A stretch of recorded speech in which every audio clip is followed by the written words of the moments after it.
Hello and welcome to Digital Photography's I3 lecture series. We are thrilled to have photographer Claire Rosen as our guest speaker tonight. Claire graduated from the Savannah College of Art and Design in 2006 with a BFA in photography.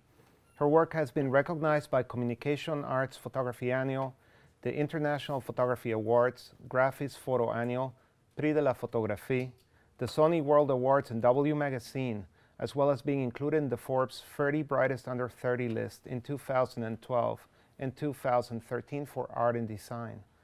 I've never heard of anybody being honored twice. I think it was a mistake. Her work has been published in Doubleday Magazine, Elle Decor, Harper's Bazaar, Jumeirah Magazine, the London Sunday Fashion Times, Mayfair, Mia Magazine, and Tatler. Her clients include Leah Ray Design, Neiman Marcus, Nike Global Football, Random House Publishing, and Ryan Wild Millinery. In addition, Claire has taught photography through the Foundry Workshops, the International Center for Photography, the New Jersey Visual Arts Center, and Nord Photography. She is also sponsored as a Dynalite VIP shooter and is a Live Books ambassador. Wow, you're under 30 and that's pretty impressive. Her fine art work is represented by Asymmetric Arts, Gallery 51, Ken Falk Inc., and Verb Gallery. So please help me welcome Claire Rosen to our lecture series. Thank you. And thank you so much for having me here. As Katrina said, I would prefer if this was more of a dialogue. I think it's a little bit more interesting. So don't be shy if you have questions, and that way I'll know also that I'm not being really boring. Okay, so I'm going to go somewhat chronologically through my life, actually, because I believe that when looking at sort of any artist's work, it's sort of interesting to look at their background. I think whether we're aware of it or not, we all make work sort of based on our core, and I think that who we are as people and as artists is very much reflective of the things that happen to us as children and sort of through our histories. Can you guys hear me?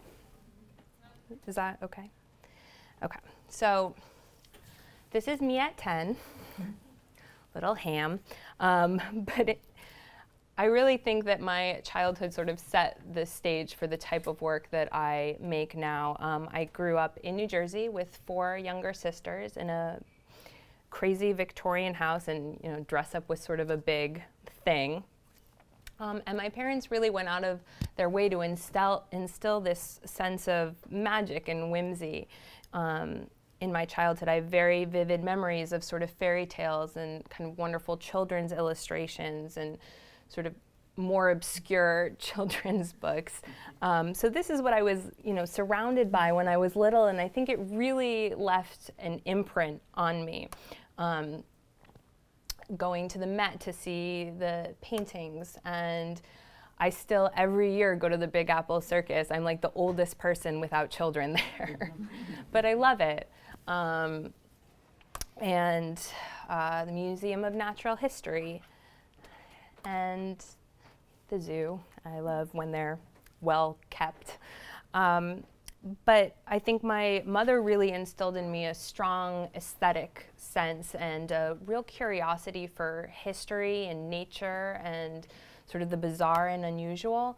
And I continue to be interested in those things today. And then just to bring a sort of weird genetic twist to the whole picture, I very recently discovered more about my grandfather, who turns out was a fashion photographer, and this is something I had sort of no idea about kind of early on. It was really like last year that I found his work, and I had a sort of assignment to interview my mom from a creative consultant that I was seeing. And so her brother sent a box of his work, and I opened it up, and this is sort of like the first thing I see. And yeah, right? And I really feel like almost like he's been whispering in my ear the entire time in sort of a strange way. So these are some of his images, and I really felt like, how could I make work other than what I make, sort of coming from this background. So it all feels very clear to me now. However, making a lot of the work, it wasn't really you know, so apparent that there were these really clear roots. This is sort of a recent discovery for me. And then just as an example, this is a fashion story that I did in Thailand last year before I had seen his pictures. So I think it's kind of a funny comparison.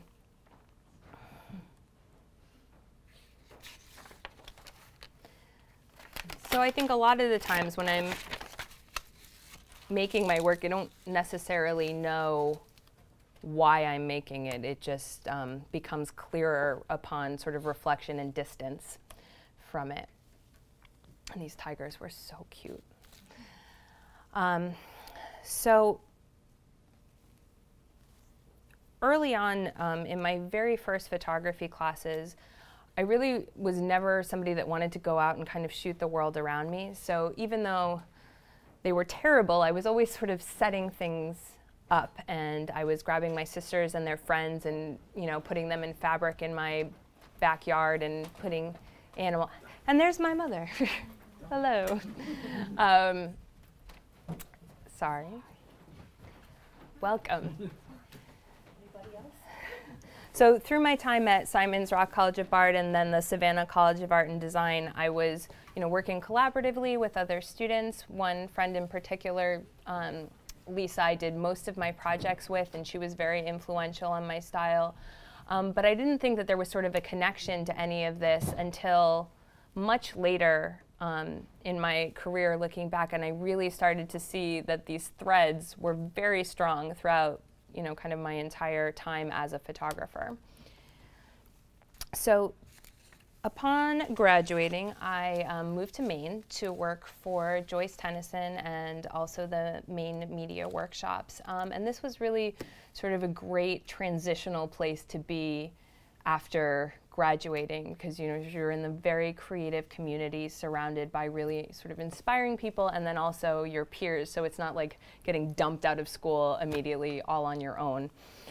And I think Joyce really provided an excellent example of somebody that was working both commercially and in sort of a fine art genre successfully, and they both had a very cohesive feeling to them. There wasn't much difference between her commercial work and her fine art work because it all felt like hers. So this was really the first time I was seeing somebody work in both worlds with a really sort of unique personal vision to what they were doing. And the other thing I think that really was an eye-opener was just how personal her work was to her.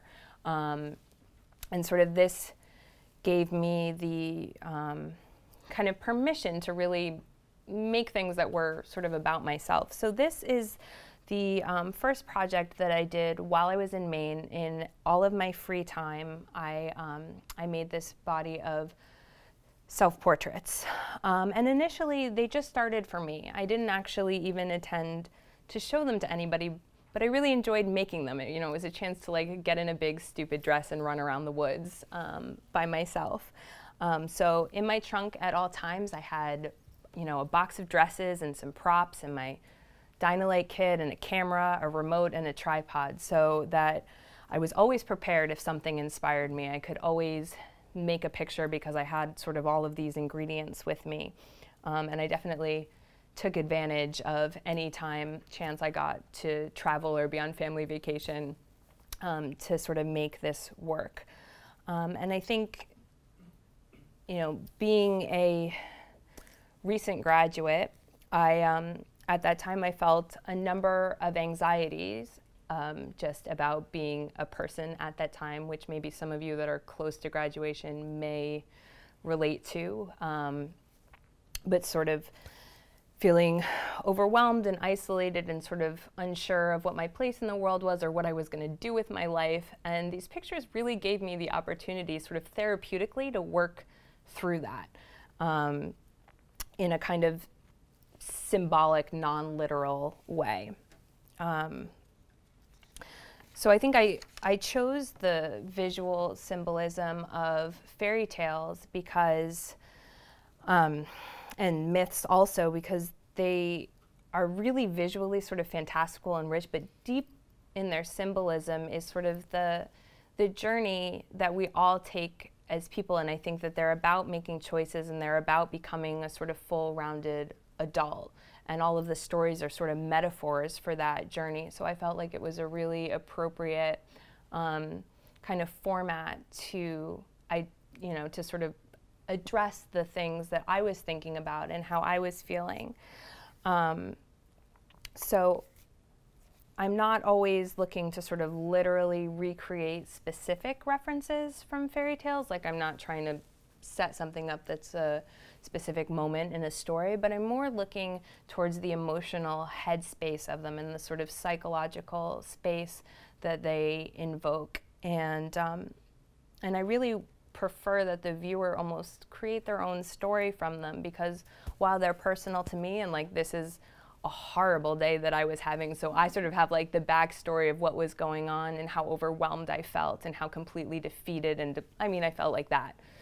But I think more importantly, and what I prefer, is for people to look at that and say, oh, I know exactly how that feels. And some people will and some people won't. Sorry for my notes here. And so for that same reason, I find that I'm generally trying to obscure my face, because I'm not really thinking of it as a portrait. What I'm looking to do is sort of create an archetype and a character that people will hopefully relate to and escape into this story, rather than them thinking, oh, there's Claire in the water again, So I spend quite a lot of time brainstorming, writing down ideas. A lot of these come from sort of strange dreams that I've had, and I kind of wake up in the middle of the night and write them down so I don't lose them. I get a lot of inspiration from other art, paintings, illustrations, sculpture, furniture design, even interior design, a lot from film. And I read a lot, obviously, like sort of dream symbolism and fairy tales, children's stories, but also sort of books on psychology and philosophy and psychology of fairy tales. And I find all of that sort of really interesting, how while we all feel very different and separate from each other, at the end of the day we really are pretty similar, just in terms of what we all go through as part of being people. And I try and be as resourceful as possible. I'm working with pretty much no budget. So for example, this was done on a family vacation in St. John, and those the dress is made out of the curtains from my hotel room that are just kind of safety pinned together and draped. And I think my mom actually maybe might have helped me with this picture, sort of pushing the button for me once it was all set up. And obviously one of the nice things about digital is you really can see what you're getting. So I frame my pictures up and try and get as interesting a landscape as possible, check it, and then see where I would fit in, and then sort of play around a little bit. The story behind this one comes from in fairy tales. When anybody has the head of an animal, it is meant to represent that your id, in sort of Freudian psychology, is out of balance with your ego and your superego. Just feeling a little crazy this day. But I think I want to talk only a little bit about the technical side, because I think that it is very important to sort of have a grasp over your tools. I think you need to be able to make really conscious decisions about what you want to do. There's nothing worse than having a great idea in your head and not being able to execute it. But for me, that's where photography starts. Like, once you've mastered sort of the technical stuff, like, having the idea is really what's more important to me. And I don't really necessarily want people to notice sort of the technical attributes of my pictures. I don't want them to look at this and look at what kind of lighting I used and think about it that way. I want them to be engaged in the story. But I think that the lighting and things like that are very important, so that the story holds together, so that you're not distracted by it, and you can get lost in the narrative because you're not looking at, sort of lighting mistakes or lighting errors. And I think that the really wonderful part about this project for me, that was probably the most important thing, was that this gave me a lot of time to learn how to light and to learn how to shoot, because I was by myself a lot of the time, and I had time to, you know, sort of screw up and try things and experiment and see what went wrong. Like, I wasn't worried about embarrassing myself in front of other people. For the most part, I mean, this one I had like 50 tourists behind me, which is kind of a funny thing. But a lot of times, you know, it was just me playing around, and I think that act of playing was really important in figuring out what I liked and how I liked to shoot and how I liked to light things and what worked for me and what didn't, without like having kind of time constraints or feeling like I had to make a portfolio piece or it had to be something. I mean, and I had a lot of failures of these. There are hundreds more that I will never show anybody because they're super embarrassing. But the act of making them, I think, was really, really important. And I think now as photographers, we don't necessarily give ourselves enough permission to sort of fail and experiment and try things, because there's a lot of pressure, you know, to sort of produce work and then show it instantaneously on the internet and get feedback, and this kind of like rapid pace doesn't necessarily allow you time to think and reflect on what you're doing and really, you know, develop your sort of own personal way of doing things. So I'm just gonna zip through a couple of these. Nobody has questions? No?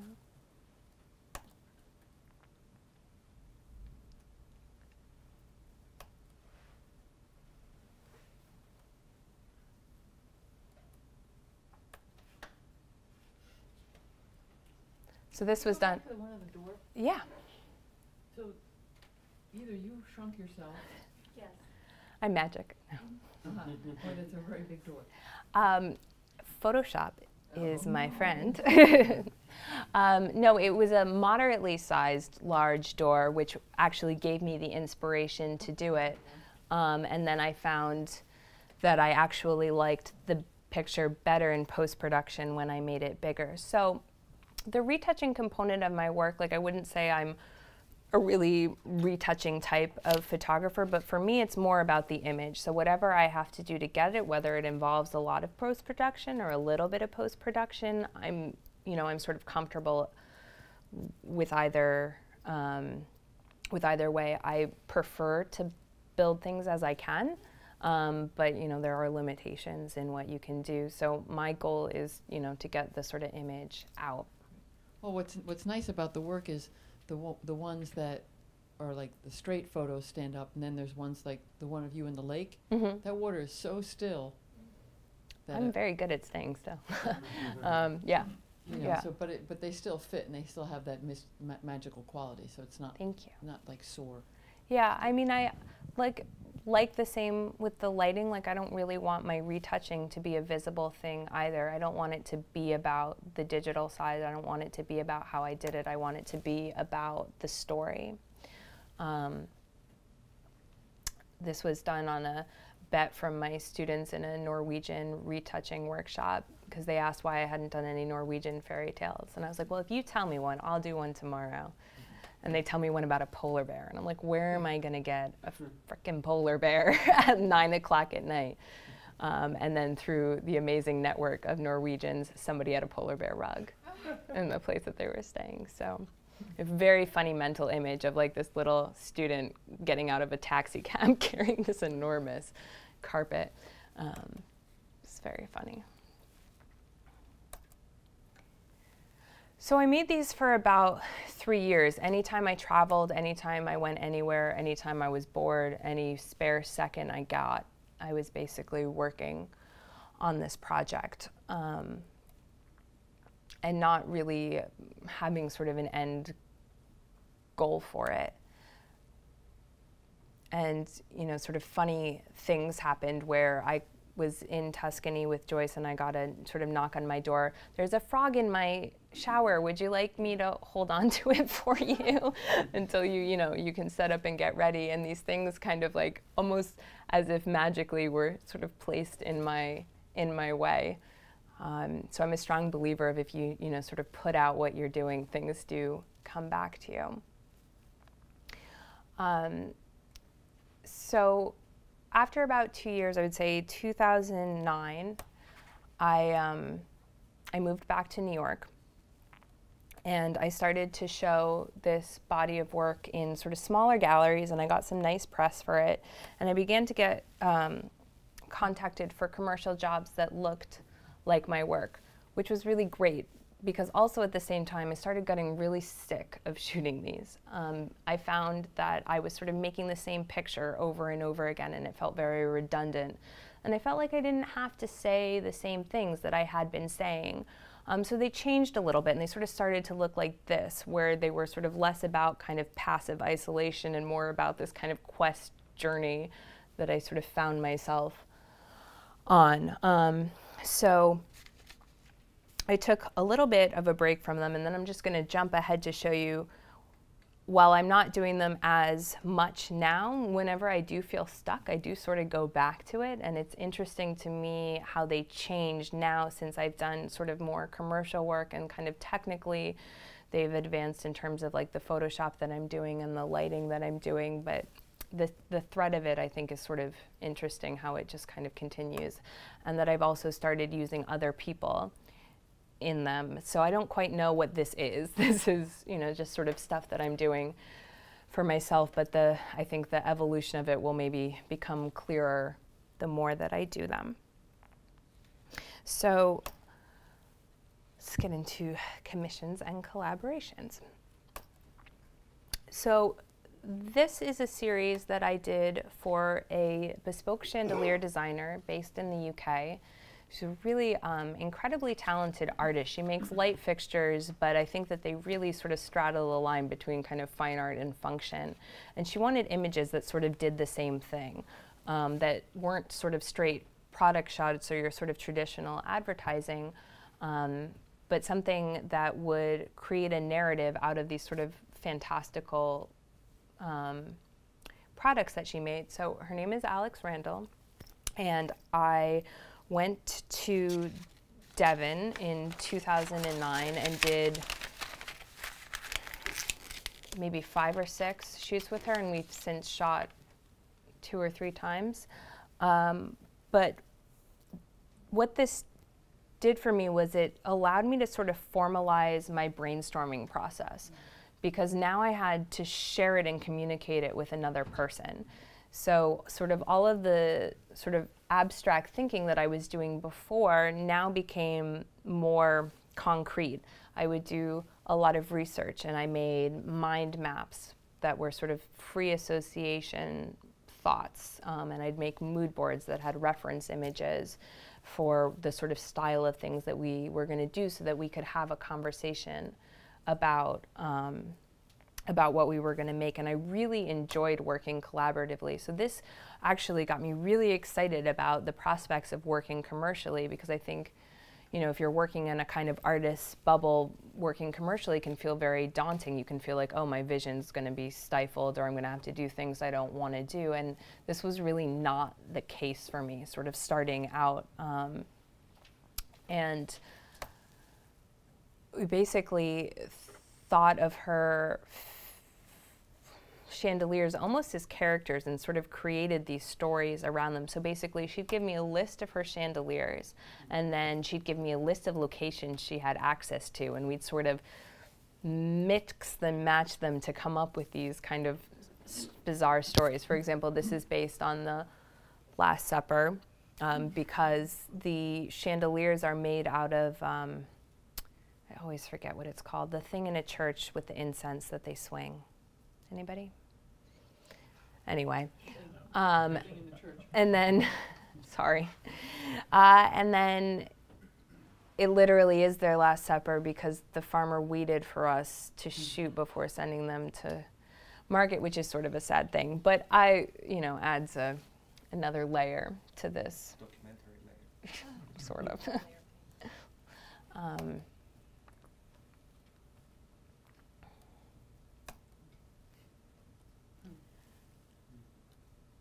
But we really sort of, let our imaginations go crazy, and then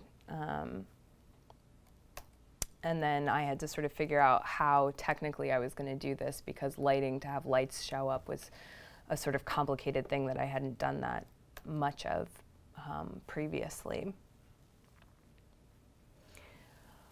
But this was all done with a very small budget, you know, sort of begging and borrowing and bartering for whatever, you know, we could to get people kind of excited about what we were doing.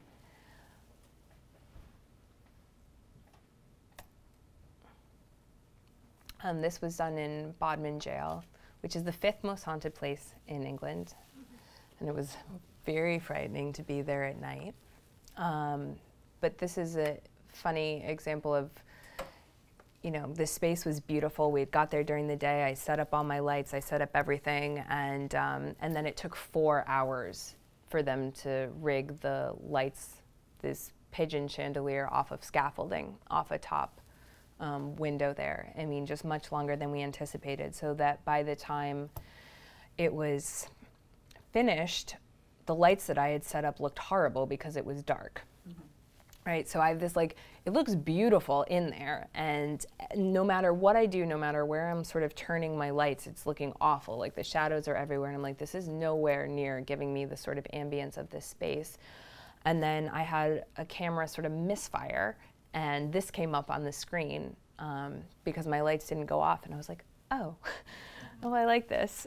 So this picture is always sort of a good antidote for me of really, as prepared as you can be, kind of being open to the possibility of things changing and being better and kind of paying attention to what's happening. Because I could have easily just like kept going and never noticed that this happened, but it's now sort of one of my favorite pictures, and it was completely not what I anticipated it would be. You know, we snuck onto like heritage sites that were protected by the UK government, and fortunately did not get into any trouble. But the inspiration for this picture actually came from this image, which hung in my room as a child, and it was sort of in the middle of the night before the shoot. I had this crazy memory of this image, and I think I called my parents and woke them up and was like, could you take an iPhone picture of that print that was in my room so I can show Alex, because I couldn't find it anywhere online. And then this was the result. So I know a lot of people say never to work with animals or children, but I really enjoy both of those things because, again, it's sort of this idea of being as prepared as you can and setting up as much as you can, and then you sort of don't know what to expect. You can't anticipate what they'll do, and you can't really direct them, and usually something pretty magical happens if you're patient enough and lucky a little bit. And I like that, you know, sort of aspect of luck and magic, and but also, you know, kind of having all the tools that you need.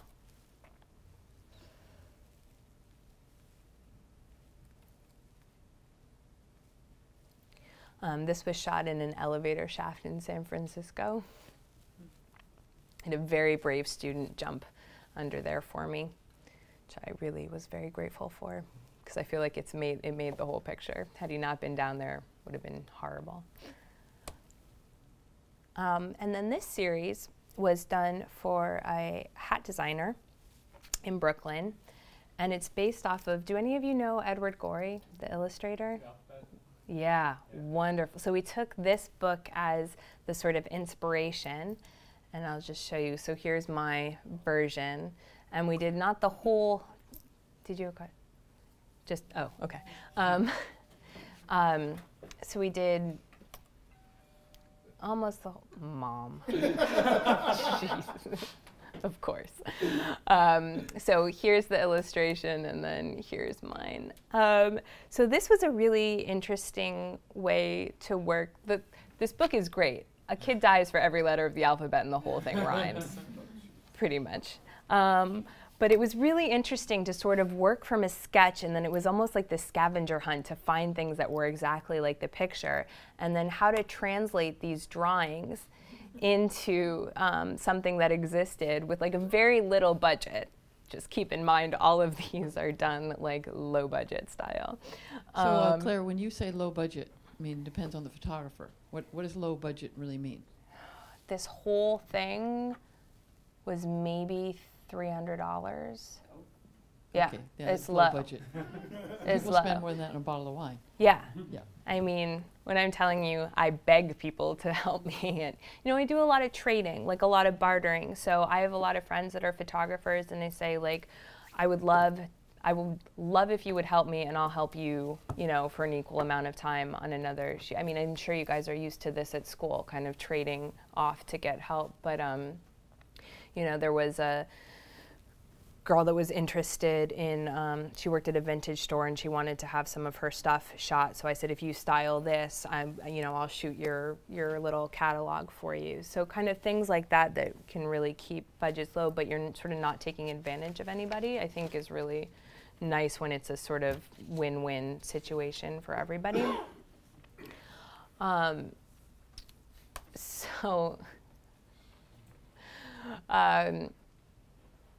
So what I was trying to do was really light this so that it looked flat, almost like an illustration, and it didn't have like too much depth to it, but it still had,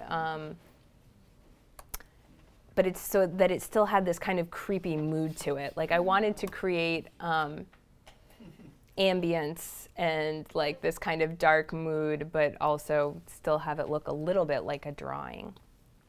And then this one had to get turned around because the hat was important. But the other thing was sort of taking the clothes from these illustrations, but then making them seem like more of a fashionable thing. Like how could you sort of keep the mood and the reference of them, but you know, make it still seem like a relevant in terms of kind of current fashion trends.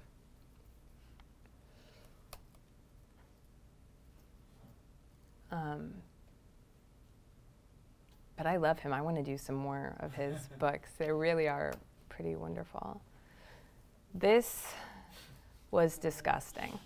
I don't know if you know how bad massive amounts of ketchup smell when it's sort of like in situation. And the funny thing about this one is there were tons of people walking around just like taking iPhone pictures. I was like, what if she was really dead? Nobody, I don't know.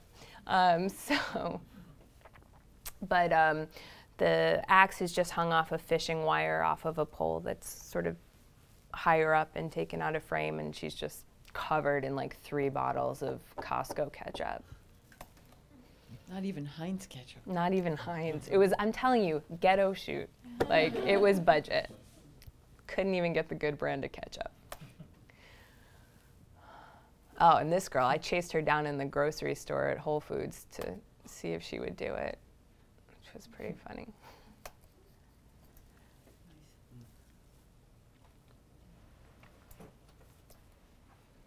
But I really felt lucky how well the locations sort of worked out as I was like kind of racking my brain on where, you know, where have I seen, you know, a balcony like that? Where have I seen a door like that? And then in circumstances where I couldn't find it, like I had this really great door, but the wall wasn't, you know, that way. So those were things that I had to, you know, fix in post-production. So up until like the morning of this shoot, I was planning on setting this room on fire, which nobody thought was a good idea.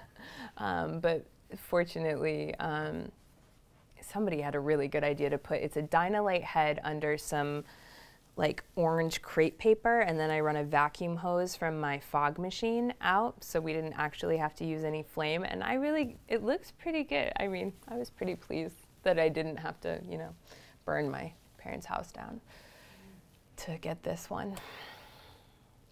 So I think you can always, there's always a solution. There's always like a way to get around what you need to do if you are a little bit inventive and, you know, like, I think MacGyver is my hero.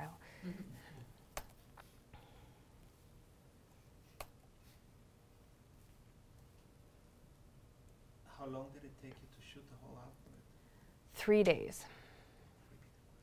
Oh, sorry. How long did it take me to shoot this whole story?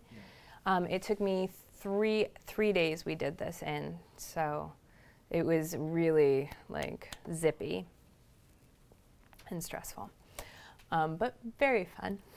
And then this was for a dress designer. And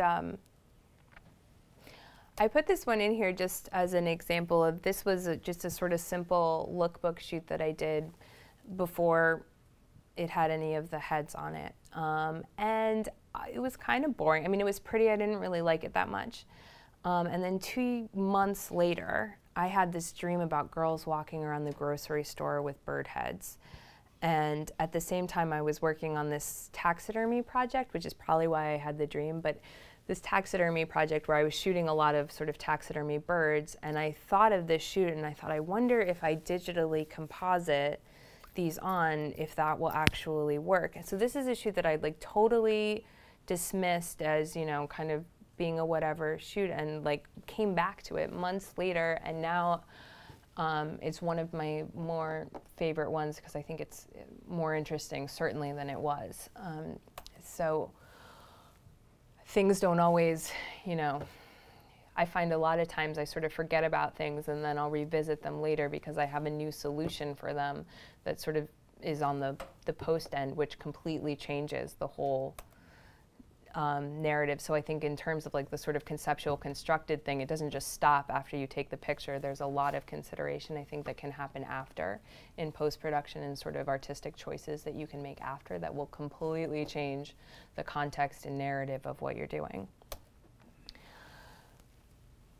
Okay. This series was done for a hotel in Dubai. I've been really lucky that sort of, I think what started in Maine, because I was a teaching assistant and then sort of started giving my own independent lectures, that a really nice component of my photography career has also been teaching, which has allowed me to travel sort of all over the world and then also sort of get jobs and make pictures that I would ordinarily not be able to afford to do because I'm there under a different capacity. So I was teaching for Golf Photo Plus, and I was asked to do this series for this beautiful hotel. And they wanted something that really felt artistic like my work, similar to my self-portrait series, but that really showcased kind of the art and architecture of the space. So I wanted to create these kind of fantastical images that showed just how like kind of opulent and decadent this space was, and to sort of deal with the scale. And I made a lot of references to kind of the art that was in the hotel already. And worked with mostly local designers. And this shoot had like a pretty big team for it in terms of assistants and set stylists and wardrobe stylists and hair and makeup. So it was a pretty big group of people. So I shot there 2 years in a row. Each year I went back, I did a one-day shoot for them. So the blonde girl is from the first year, she's from the second year, but really was a challenge to kind of show that huge space and show how cool it was without completely losing the girl.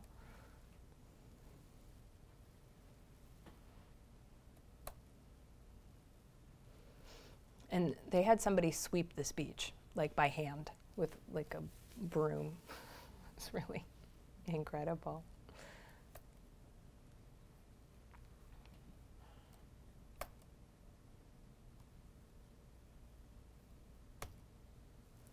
And then this series was done on a recent, well, a year ago I went to Thailand also to teach for the Foundry workshops. And it's sort of been on my bucket list of photography to do a shoot with an elephant. So I was very happy to be able to have this happen. So just in terms of working in a place that you've never been to before, there's a lot of research that I have to do ahead of time to sort of build a team before I get there. And it can be really frustrating a little bit, you know, trying to find good people to work with when you've never, you know, you're sort of trusting them a little bit to be reliable. So for this shoot and the following one and the tiger one that I showed initially, it was actually a stylist that I found on Model Mayhem, of all places, in Bangkok. So I met with her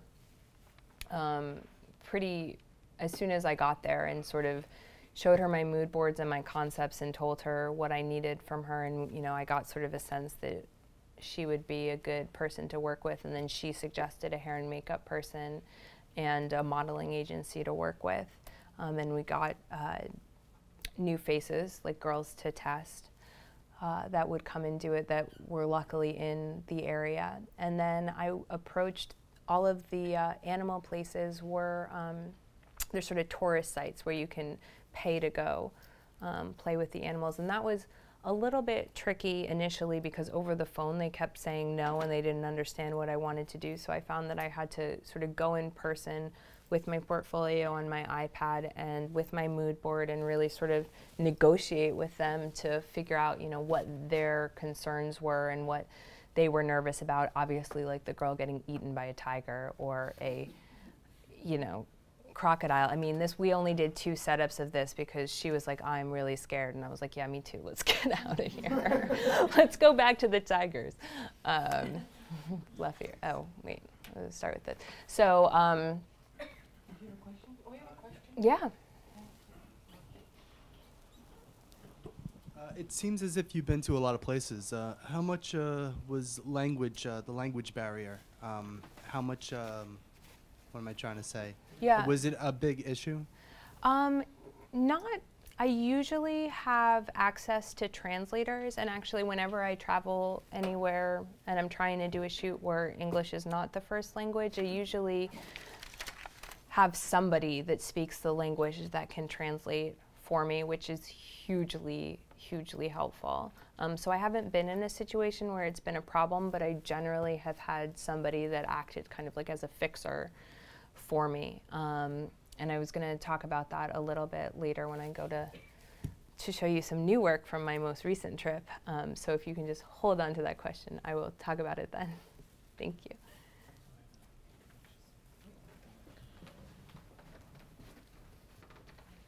So I was wondering if you could speak a little bit about, let's say, the moral aspect of putting a model in close proximity to a dangerous animal, or even the insurance aspect of that. Sure. How do you handle those things? I had extensive conversations with the tiger trainer in particular about what would be safe and what would not, because I actually, as much as it doesn't look like it, I never really want to put anybody in danger, animals or, you know, or models. And I think that technically my insurance does not cover me internationally for liability like that. I think here I would be okay, but there I don't think, I'm not sure, I have to check. But these are animals that are used to being around people. And I think you have to use your judgment. I mean, the second that she felt unsafe, I was sort of like, yeah, let's go. I'm never going to pressure anybody to do anything they don't want to do. So if she doesn't feel safe, the picture's not going to be good anyway. It's not worth it. I mean, it's not worth it because it's a horrible thing to do to somebody to make them scared, but, you know, also the picture won't be good. But I think you know, you have to make the call sort of case by case and go with your gut. I mean, you know when something's not right. You know, like we were in here, I was scared, she was scared, and she's much closer to it than I am. So, you know, that was it. Did that answer your question? I still think it's pretty gutsy, but yeah. I can understand you. I mean, there was a guy sitting on its head earlier, like Thai guy, you know. Okay, wait, question here. You said that a lot of your travel is based on teaching. In what venues did you teach, and how did you get started? Well, the first started sort of TAing for courses at the Maine media workshops. And then through sort of building relationships there and connections there, I was invited to teach other places because actually the world of educational photography is not huge. So sort of building those relationships in Maine really helped. So then I was asked to do sort of my own workshop in Norway. And when that went really well and I had good sort of student testimonials, I was able to approach other schools that were sort of more local, like Unique Photo and the New Jersey Visual Arts Center. And then I was asked to teach in Dubai, and from there, because there was other professors there, I was asked to teach at Hallmark, and it was sort of like a cycle of kind of building of these relationships. But I really, I enjoy it. So sometimes I, will approach a school, and sometimes they'll approach me based on me teaching with somebody that they, recommended me. Or like Katrina saw me at Photo Expo talking on the floor and was like, please come to SVA. I was like, be happy to. Thank you. Yeah. Anybody else? Okay, so I'm going to show you a little bit, I'm going to show you a video that is sort of one of my first attempts at video. There's a little bit of boobs in it, so if that offends you, close your eyes.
So these were all friends' dogs, or dogs that I found at the dog park.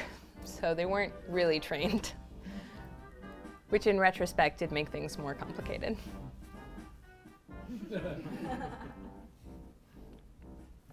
So this is from my trip. I spent 2 months going through Eastern Europe this summer, which was really incredible. I find traveling so inspiring to making work. So here's just a little behind the scenes video from a shoot with a Croatian designer.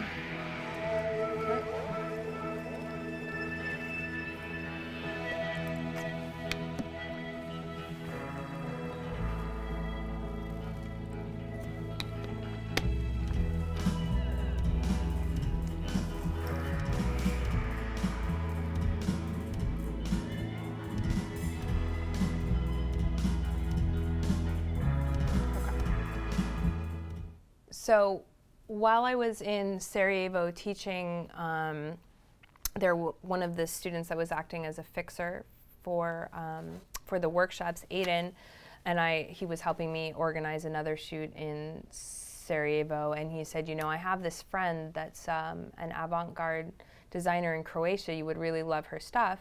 And he's showing it to me on Facebook, and I'm like, I have got to meet this girl. She makes these crazy, wonderful things out of organic materials. I think this is made out of palm fronds, dried palm fronds.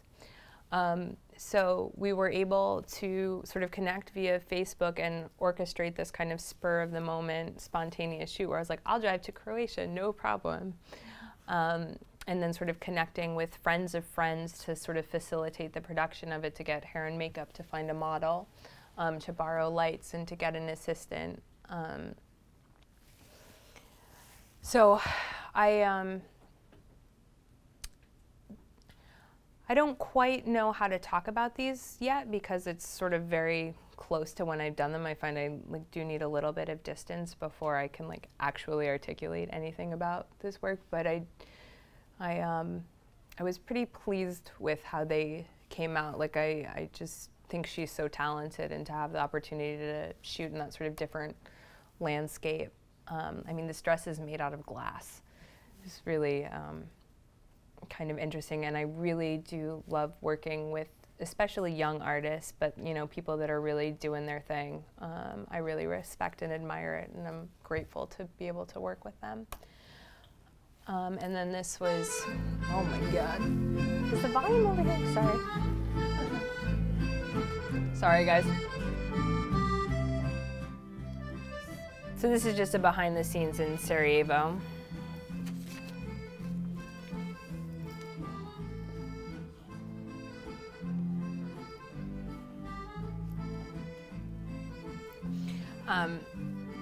So around the corner from my hotel was this like magical bar and cafe that I walked into, and I really felt like the owner and I were kindred spirits, even though he spoke not a lick of English.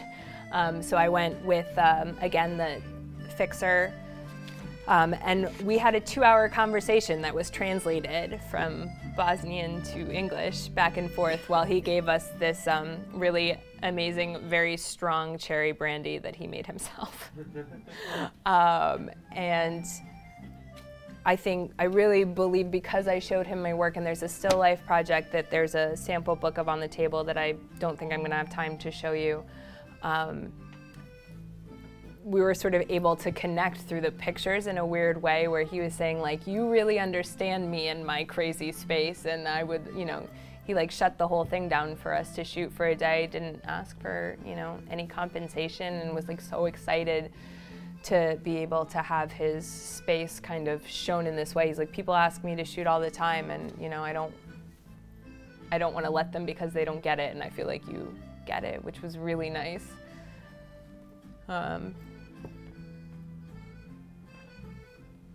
This is long.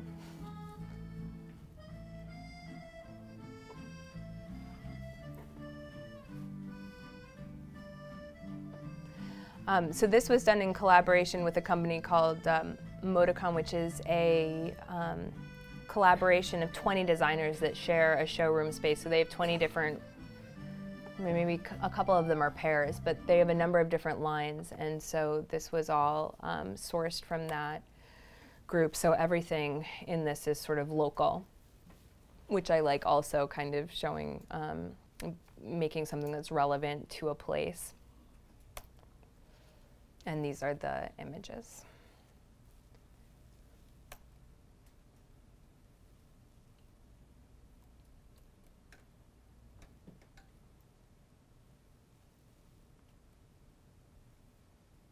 Just tell me if I'm going too fast. I'm like, look at them all the time.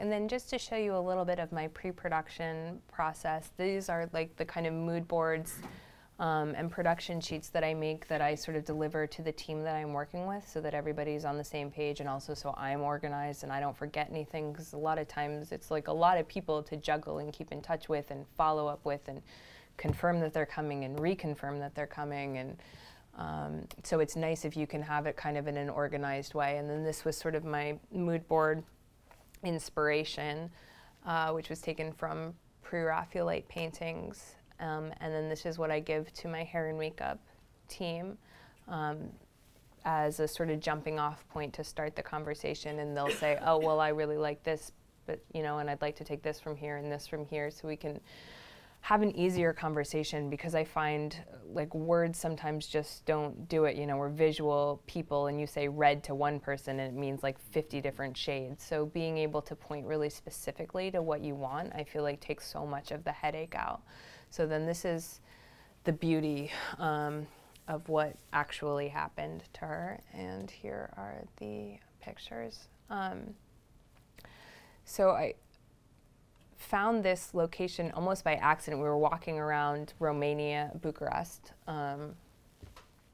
looking for possible places, and you know, had gotten a lot of people asking for an absurd amount of money because they were used to working with movies crews, and they'd be like, yeah, sure, you can shoot in here for $5,000 a day. And I'm like, I'm not even 30 yet. I don't have that.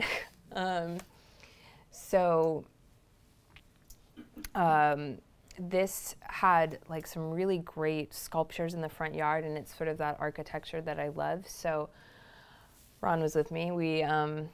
We just wandered in, and it turns out that it was the offices for the Museum or Institute of Archaeology. So it's not even something that's open to the public. But you walk into this kind of foyer that's really incredible. And so I showed them my work, and we spent some time negotiating, and they were pretty open to letting us shoot there. And then all of these dresses are Romanian designers. This particular one comes from a really special collection called 100% Romanian. And it actually had to come with its own person to like make sure that it was okay, aside from the wardrobe stylist, because it's all hand stitch and very expensive.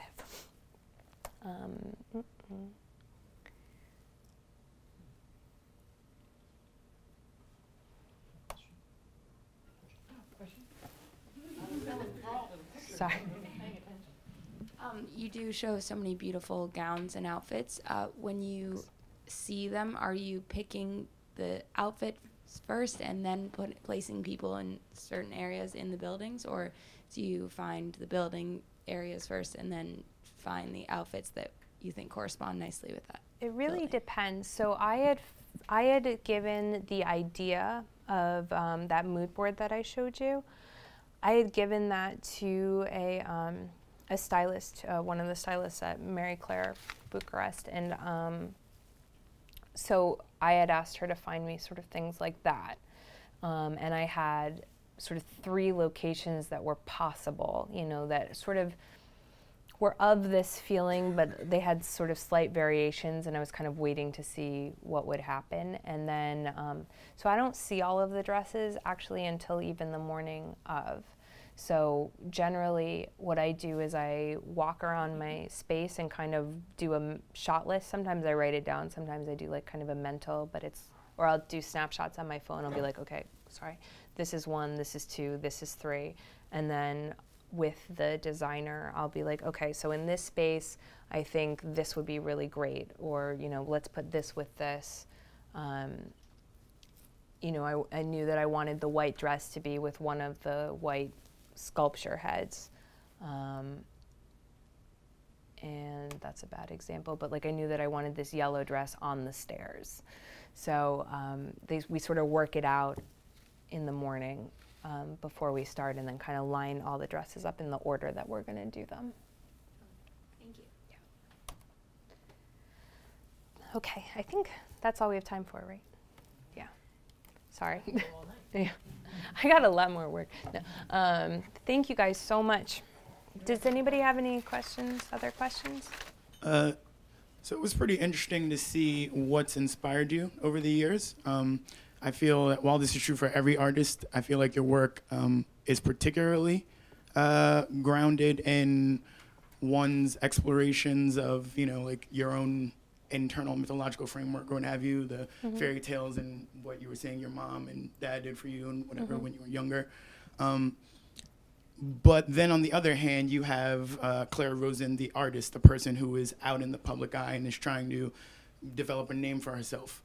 Do you think that the dichotomy between these two sort of informs your work in any particular way? Or like, maybe to phrase it differently, do you feel like you have some sort of social obligation to the world at large, you know? Do I have a social?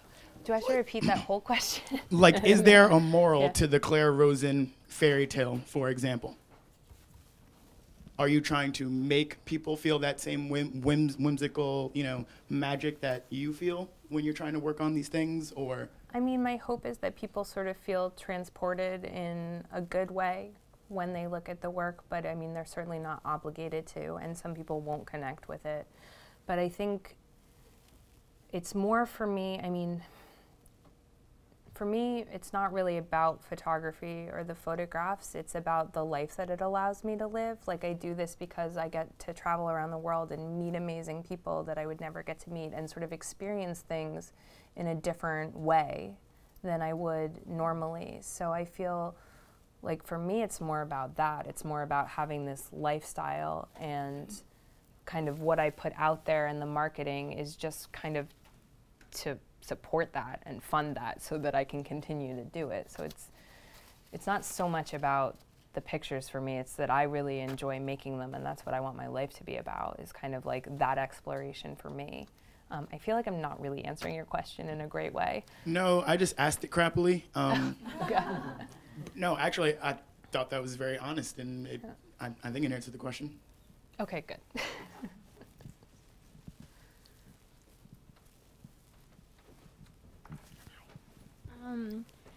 I love what you just said, Thank you. because I really feel identify with it. And I don't know, I just wanted to ask you if you've ever heard Diana Arbus's quote about how she felt that the images were a souvenir of the experience, and she was not like entirely focused on that, but it was about the people she met and the places she go. And I don't know, you really remind me on that. That is a great quote that I may now have to use. But I think I've definitely heard that sentiment, but not that specific quote. And I would say that I wholeheartedly believe in that. So do you think that now your perspective on photography has changed? Can you, because at the beginning you said that when you were little, you like to set things up, but never go explore. Well, I think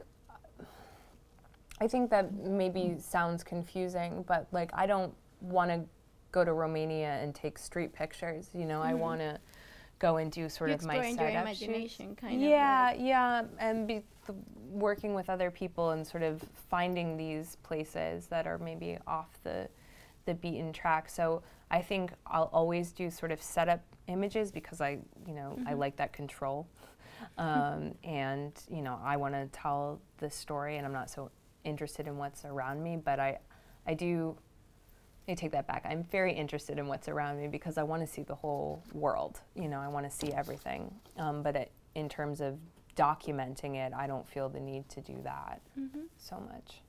Okay, cool.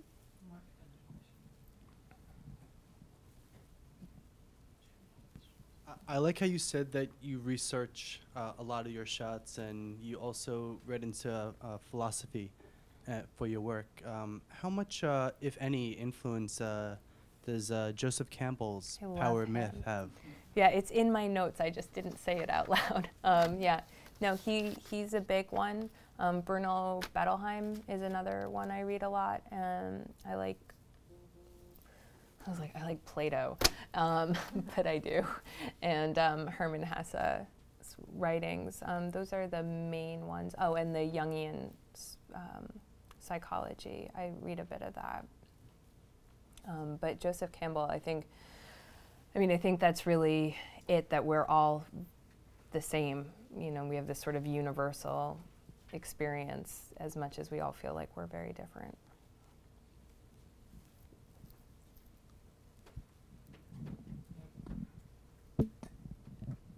Anyway, Claire, I want to express my appreciation, and I thought it was great how you showed how your student work and your personal work, how you really, developed your palette and your skills. Thanks. And then that showed that, and that people recognized the good work, and that we're doing what you love. So I think that's a true inspiration for everybody here. Thank you. On that note, thank Good you night. very much.